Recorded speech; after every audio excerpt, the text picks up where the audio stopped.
Hello students, இப்போ நம்ம இந்திய அரசியலமைப்பு உருவாக்கம் பற்றி பார்த்துட்ருக்கோம்.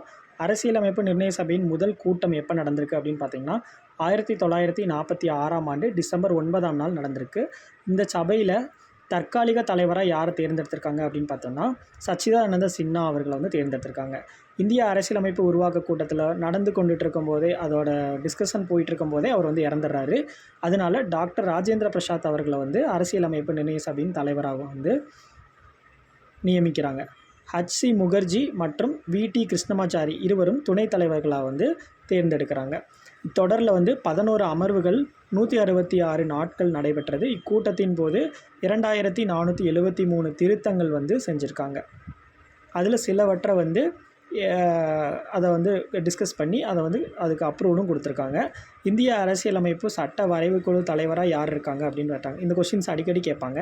இந்திய அரசியலமைப்பு சட்ட வரைவுக்குழு தலைவர் டாக்டர் BR அம்பேத்கர். இவர் இந்திய அரசியலமைப்பின் தந்தை என அறியப்படுகிறார். யார்? Doctor BR Ambedkar.